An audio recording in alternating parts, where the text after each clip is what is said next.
В прошлый вторник, после внеочередной сессии Верховного Совета, спикер Киргизского парламента Анатолий Гриценко на пресс-конференции заявил, сказал о том, что в 90-е годы на территории Крыма существует несколько десятков русских организаций.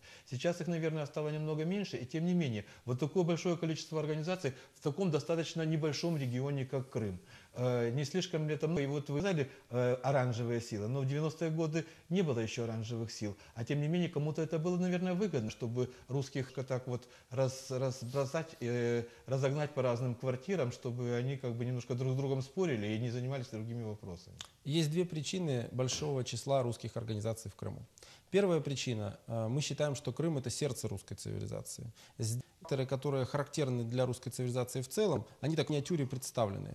Слияние, например, с исламским фактором, который тоже широко представлен в нашем мире. Вот поэтому из числа регионов Украины такой наиболее прорусский, будем говорить прямо.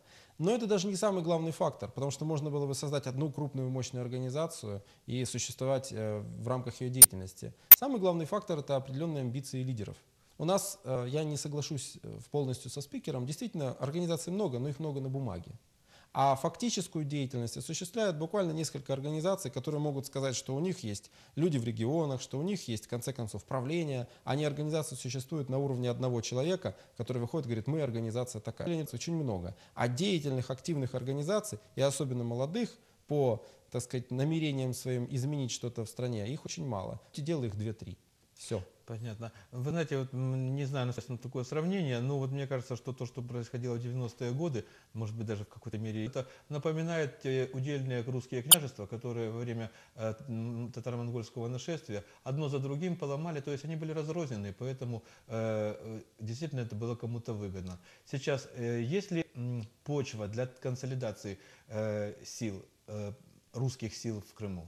Конечно, есть. Но посмотрите, у нас автономная республика. Мы являемся образованием в составе Украины, у которого есть определенные права, полномочия, и они во многом совершенно не выполняются. Это все почему? Мы разрознены и не можем консолидировать усилия для того, чтобы отстоять эти свои права. И в экономической сфере, и в сфере языковой, и в культуре.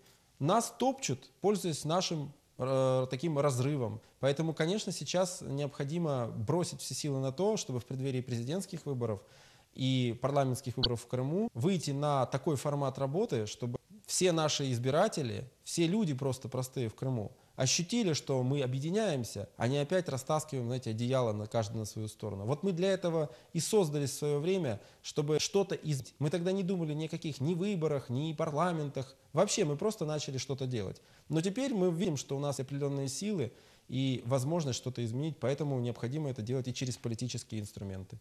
Как к вам относятся другие русские организации, прежде всего организация «Русский блок» и «Русская община Крыма»? Вы знаете, мы общаемся, мы все друг друга, все крупные организации друг друга знают прекрасно. Общаемся с лидерами, встречаемся. Все это, к сожалению, не идет дальше разговоров «давайте». Ну давайте, как дружить, давайте что-то вместе делать, давайте как-то объединять усилия. Вопрос не идет только о русском блоке или русской общине. Вопрос стоит широко. Все организационные структуры, общественные организации, которые поддерживают вот эту прорусскую парадигму, подчеркиваю, не пророссийскую, потому что это уже, а про русскую цивилизацию в целом, так мы должны работать вместе. К сожалению, пока этого не получается, но мы очень надеемся, что мы своим приходом, в том числе, поможем консолидировать вот это движение и создать какой-то единый монолит, который пусть будет выполнять разные функции, но на общее благо. Ну, то есть это все будет как бы какая-то организация, в которую будут входить отдельные те организации, которые существовали раньше. То есть не подчинение одной другой, а просто какой-то нормальный пример сотрудничества. Должен быть союз организаций, партий, как хотите. Вот этот союз братский, направленный на достижение наших общих целей, он должен нас вести вперед и к победам, и к реализации того, о чем говорим. Потому что если мы объединяемся просто для удовлетворения личных амбиций каких-то лидеров, то это совершенно неинтересно крымчанам. Если мы объединяемся для того, чтобы что-то сделать, так давайте делать. И быстро выяснить, кто хочет, так сказать, на общее благо, а кто хочет просто бесконечно об этом говорить по телевизору или в средствах массовой информации, но при этом отмежевываться от этой работы. Попробуем это сделать. Как вы строите свои взаимоотношения? Есть ли у вас вообще какие-то взаимоотношения с Россией, с Российской Федерацией, с русскими, проживающими в России? Вы знаете, среди наших сторонников, скажем так, мы же как начинали создаваться? Мы же начинали создаваться из социальных одноклассников, из сети ВКонтакте, у нас на форуме более 6500 человек. То есть у нас там есть и россияне, и жители, я не знаю, русские по своей культуре, и даже из Нью-Йорка есть. То есть всякие, так сказать, попадаются случаи. Но официальные контакты с Российской Федерацией, с, скажем так, чиновничьим таким аппаратом, мы начинаем только налаживать сейчас. Ну, мы просто молодая, себя показали, нас заметили, и теперь мы ведем определенный переговорный процесс. А люди-то двумя руками за уже давно, и мы вообще не разделяем, так сказать, россиян и людей, живущих на Украине, мы не противопоставляем их. Границы между нами проходят на самом деле в головах. То есть если есть определенная установка людей, которые живут в Киеве, работать на раскол русской цивилизации, то вот здесь находится проблема, а не в том проблема, где мы конкретно живем и, так сказать, отличаемся чем-то друг от друга. Ничем мы не отличаемся. Мы на самом деле единое целое. Просто у нас есть временные неприятности, мы их преодолеем в нашей цивилизации, конечно, куда денемся. В течение передачи вы несколько раз уже остановились на темах. Я хотел бы, чтобы под конец передачи мы еще раз, какие основные вопросы решаете и что вы считаете наиболее актуальным на сегодняшний день. То есть нельзя объять необъятное, то есть надо действовать последовательно. Вы уже упомянули образовательную сферу. Что конкретно вот вы предлагаете и над чем вы будете работать, ваша организация, в ближайшее время по решению этих вопросов? Нам нужно сделать 3 основных вещи.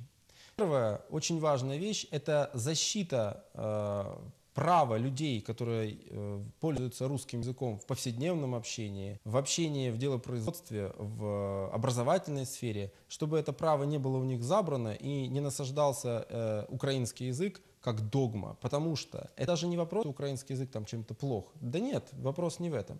Вопрос в том, что если человек является носителем родного языка, своего, на этом языке будет максимально эффективно усваивать новую информацию, получать ее и продуцировать сам эту информацию. Если мы обрезаем такие возможности, мы просто наш потенциал, просто крымский потенциал обрезаем под корень.